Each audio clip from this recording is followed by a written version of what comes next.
Morning to all. Basic English grammar में आज की क्लास में हम बहुत ही सामान्य शब्दों पर चर्चा करने वाले हैं। ये जो सामान्य शब्द आज आप देख रहे हैं, इनको बहुत सारे हम में से ऐसे हैं जो पहले से भी जानते हैं।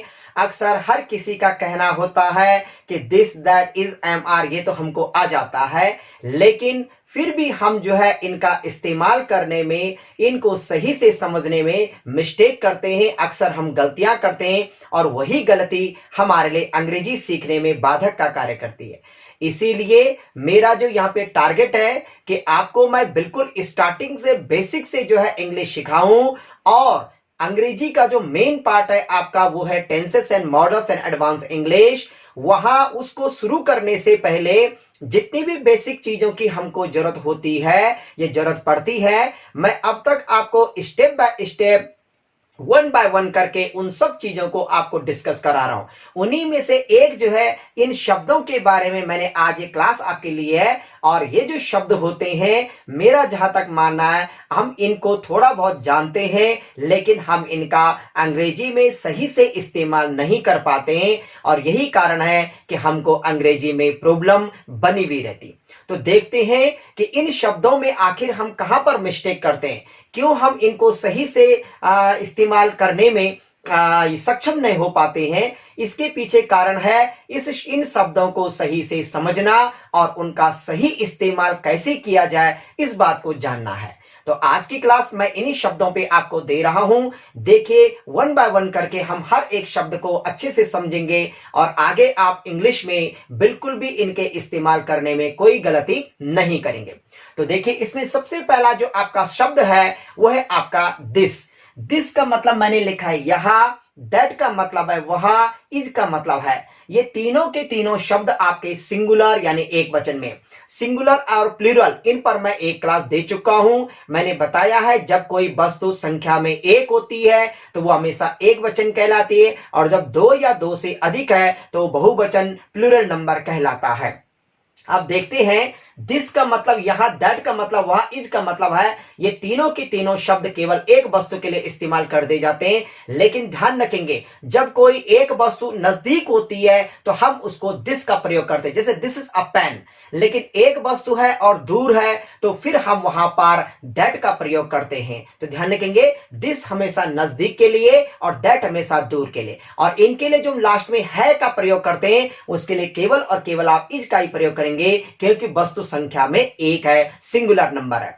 वहीं दूसरी तरफ मैंने आपको दूसरा शब्द दिया है दीज यानी कि ये, दोज यानी कि वह, और आर यानी कि हैं। यहां पर ये जो शब्द है ये प्लूरल नंबर को बता रहे हैं। यानी कि देखिए, जिस तरह से हमने दिस और दिस दैट और इज को समझा है, ऐसे हम दीज, दोज और आर को भी समझेंगे।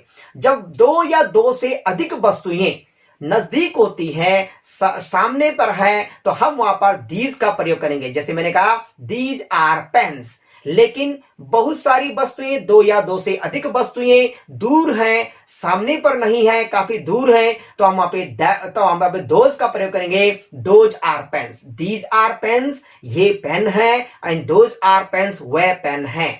और इनके लिए जो हम है का प्रयोग करेंगे, उसके लिए आप आर का प्रयोग करेंगे, क्योंकि ये प्लूरल नंबर में है, ये अधिक संख्या के लिए इस्तेमाल कर दिए जाते हैं। नेक्स्ट अगला शब्द मैंने यहां पे लिया वी, मतलब हम। अब हम जब हम बोलते हैं तो देखो, अपने आप में बहुत सारे लोग होंगे या कहीं ना कहीं बहुत सारे लोगों को देख करके ये शब्द बोला जा रहा होगा। अगला इसके साथ मैंने लिया अवर, हमारा या हमारी। ये जो है डिपेंड करता है उस चीज के लिए जिसके लिए बोला जा रहा है, कि वो एक संख्या में है कि बहुत संख्या में है। माना मैंने कहा भारत हमारा देश है। अब हम बोल रहे हैं भारत के लिए, तो इंडिया कहीं ना कहीं जो है कोई एक कंट्री है, भले वो कंट्री हम सब की है, लेकिन इंडिया वहां पर सिंगुलर नंबर है। इसीलिए अवर जो है, हमारा या हमारे, डिपेंड करता है किस शब्द के लिए उसका इस्तेमाल कर दिया जा रहा है, राइट। लेकिन वी, हम, बहुत सारों के लिए ही इसका इस्तेमाल कर दिया जाएगा। अगला है आपका अस यानी कि हमें। ये आपका ऑब्जेक्टिव केस में इसका इस्तेमाल किया। जैसे सब्जेक्टिव रूप में आप हमेशा वी का प्रयोग करेंगे, लेकिन ऑब्जेक्टिव रूप में आप इसके लिए हमेशा अस का प्रयोग करेंगे। ऑब्जेक्टिव केस, ऑब्जेक्टिव रूप क्या बोल रहा हूं, क्या होता होगा, जैसे कि आपने देखा है, जब हम स्वयं कहीं पे कोई कार्य करते हैं तो हम सब्जेक्ट की तरह हो जाते हैं, लेकिन जब हम कार्य नहीं करते, कोई हमारे लिए कार्य करता है तो हम ऑब्जेक्ट के रूप में हो जाते हैं। जैसे मैंने कहा, काउ गिव्स अस मिल्क, यानी गाय हमें दूध देती है, तो हमें वहां पर जो बोला जा रहा है अस का प्रयोग करेंगे, वहां पर कभी भी वी का प्रयोग नहीं करेंगे, राइट। नेक्स्ट है आपका यू। यू वैसे तो देखो हिंदी में सही शब्द अगर बोला जाए आपका, लेकिन ज्यादातर हम तुम या फिर इस तरह से उसको तुमको ऐसे शब्दों का इसका इस्तेमाल करते हैं। यू का मतलब आप या फिर तुम। यू यह जानकर भी कि हो सकता है मैं एक के लिए बोल रहा हूं या बहुत सारों के लिए बोल रहा हूं, तब भी यू का प्रयोग अंग्रेजी ग्रामर में, अंग्रेजी व्याकरण में, इंग्लिश ग्रामर में हमेशा प्लूरल के रूप में ही कर दिया जाता है, क्योंकि बोलते समय ये पता नहीं चल रहा है कि मैं किसके लिए बोल रहा हूं, कोई एक है या बहुत सारे हैं। इसीलिए आप यू का प्रयोग हमेशा इंग्लिश में प्लूरल के तौर से ही करें।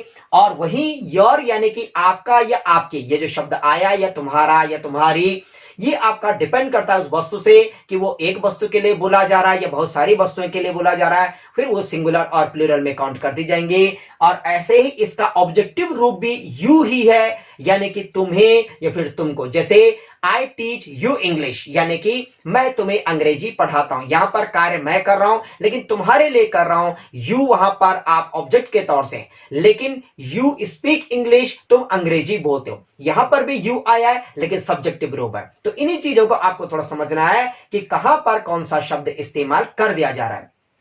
नेक्स्ट है आपका आई। आई का मतलब होता है मैं। यह जानकर भी कि मैं कब बोला जाता है, जब मैं अपनी स्वयं की बात कर रहा हूंगा, यानी कि मैं दिखने में एक ही हूं। लेकिन इंग्लिश ग्रामर जो है आई को एक वचन मानने से बिल्कुल तैयार नहीं है। समझ लीजिए, पूरी इंग्लिश ग्रामर जब आप पढ़ेंगे तो उसमें केवल और केवल एक टेंस आपको ऐसा दिखेगा, पास्ट कंटिन्यूअस, जहां पर आई को जो है एक वचन माना गया है। लेकिन उसके अलावा या तो अंग्रेजी में आई के लिए अलग से नियम दे रखे होंगे, और या फिर जहां पर अंग्रेजी में आपको आई के लिए कोई अलग सा नियम नहीं दिख रहा है, समझ लीजिए वहां पर आई बिल्कुल प्लूरल में है। तो हमेशा ध्यान रखेंगे, इंग्लिश ग्रामर में आई को सबसे ज्यादा प्लूरल में ही इस्तेमाल कर दिया जाता है। उसके साथ वही नियम लगते हैं जो प्लूरल के सब्जेक्ट के साथ इस्तेमाल कर दिए जाते हैं। ये नहीं आपने कहा आई मतलब मैं और मैं तो एक ही हूं और आपने सिंगुलर के नियम लगा दे, यहां पर आपका सेंटेंस, आपके जो नियम है वो गलत हो जाएगा। इसीलिए हमेशा ऑलवेज कीप इन माइंड, ध्यान रखेंगे, आई जो है एक वचन दिखता भी है लेकिन तब भी इंग्लिश ग्रामर में उसको आई को सिंगुलर में नहीं मानेंगे। जहां पर सिंगुलर होगा वहां बता दिया जाएगा आपको, अदरवाइज जहां पर आई की कोई चर्चा नहीं कर दी जा रही है, समझ लीजिए आई के लिए वही नियम फॉलो होंगे जो प्लूरल के लिए कर दिए जा रहे हैं। हालांकि आगे टेंसेस में मैं स्टेप बाय स्टेप आपको बताता रहूंगा, मैं रिमाइंड कराता रहूंगा कि यहां पर आई के लिए क्या इस्तेमाल करना है। उसके लिए आप आगे की क्लासेस को बहुत अच्छे से मेरे साथ ध्यान से देखेंगे। आई यानी कि मैं, आई के साथ एम यानी कि हूं।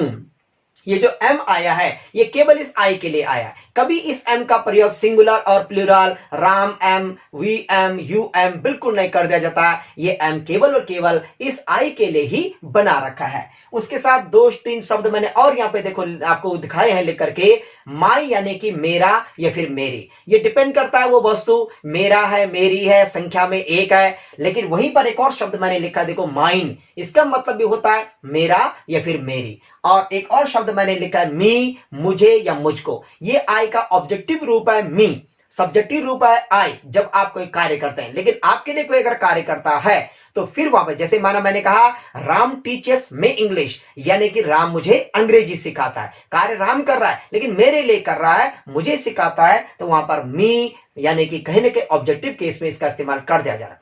अब एक और चीज मैं आपको बताना चाहूंगा, देखिए माई का मतलब भी मेरा होता है और माइन का मतलब भी मेरा होता है, लेकिन हम बहुत कंफ्यूज होते हैं कि आखिर इसका इस्तेमाल कहां पर कर दिया जाता है।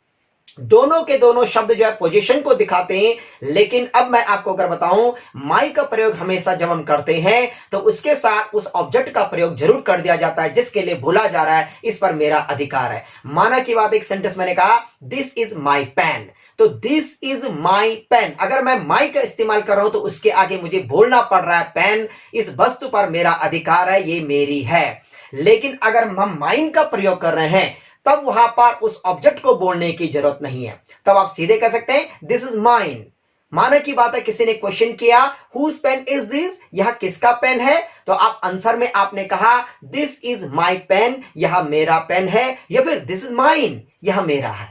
तो उससे पता लग जाता है कि दिस इज माइन का मतलब यह मेरा पेन है, वही अर्थ निकलता है। लेकिन ध्यान रखेंगे माइन के प्रयोग करने पर आप उस ऑब्जेक्ट का नाम नहीं निकालेंगे, लेकिन माई का प्रयोग करने पर आप उस ऑब्जेक्ट को जरूर बताएंगे कि आखिर आप किस वस्तु के लिए कह रहे हैं कि ये मेरी है। राइट, दोनों शब्द देखो बिल्कुल एक ही अर्थ लाते हैं, लेकिन इस्तेमाल कैसे करना है इस बात को आप बहुत अच्छे से समझेंगे। आगे कुछ शब्द मैंने यहां पे लिए, ही मतलब वह, हिज उसका या फिर उसकी, एंड हिम यानी कि उसे या फिर उसको। ये तीनों शब्द किसी पुरुष के लिए इस्तेमाल कर दे जाते हैं, थर्ड पर्सन है। माना आप राम को पहले बता रहे कि राम एक अच्छा लड़का, अब आपने कहा वह बहुत मेहनती है, या फिर आपने कहा यह उसकी कार है, या फिर आपने कहा मैं उसे अंग्रेजी पढ़ाता हूं।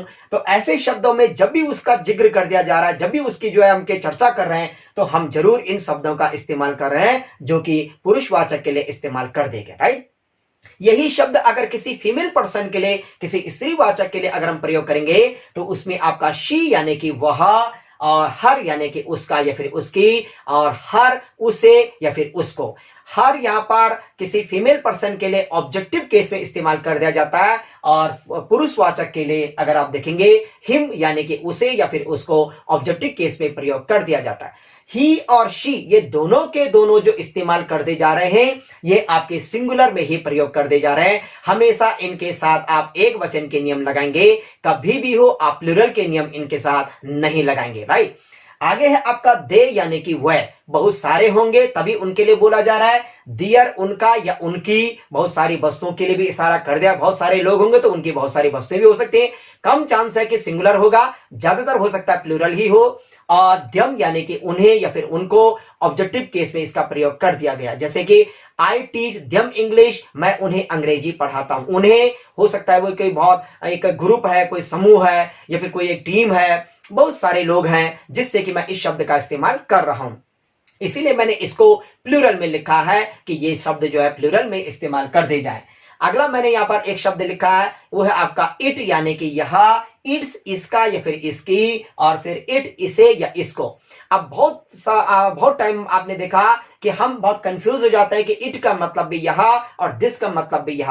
आखिर हम कैसे जानेंगे कि यहाँ पे दिस लगाना है कि इट लगाना है? दोनों सिंगुलर के लिए प्रयोग कर दे जाते हैं, लेकिन ध्यान रखेंगे इट का प्रयोग ज्यादातर आपको निर्जीव वस्तुओं के साथ करना होता है, बेजान वस्तुओं के साथ करना होता है, और ऐसी वस्तु जो कि एक संख्या में हो।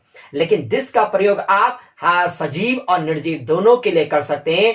किसी सजीव वस्तु के लिए इट का प्रयोग करना सही नहीं रहेगा।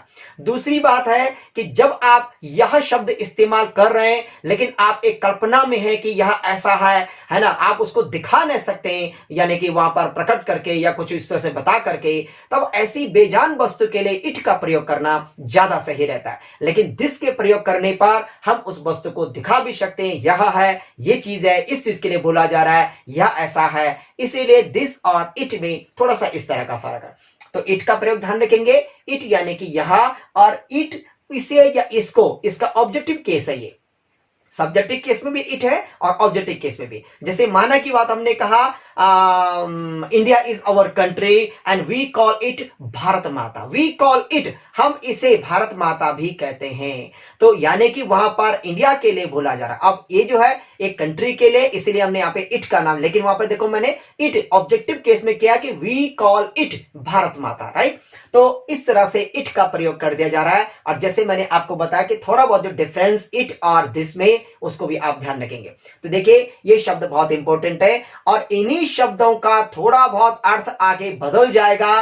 किस केसेस में कौन सी कंडीशन ऐसी आती है और क्या उनका अर्थ चेंज हो जाता है, ये मैं आपको नेक्स्ट क्लास में बताने वाला हूं। इसके लिए आप मेरी नेक्स्ट क्लास को जरूर आप अटेंड कीजिए, जरूर आप नेक्स्ट वीडियो को देखिए। आप सभी से मैं रिक्वेस्ट करूंगा कि आपने अगर अभी तक चैनल को सब्सक्राइब नहीं किया है तो प्लीज आप चैनल को सब्सक्राइब कीजिए। वीडियोस को आप जितनी भी वीडियोस आपको मिल रही हैं उनको आप पूरा वॉच कीजिए, लाइक कीजिए, शेयर कीजिए, कमेंट कीजिए, और साथ ही साथ आप हर एक क्लास के जो नोट्स है उनको आप प्रॉपर व्यवस्थित कीजिए। आप सभी से मेरी रिक्वेस्ट है कि अपने नोट्स को आप लगातार रिवीजन करते रहिए उनका, क्योंकि इंग्लिश प्रैक्टिस चाहती है। मैंने आपको कहा if you want to learn English you should keep practising, यानी कि आपको प्रैक्टिस जारी रखनी पड़ेगी, राइट।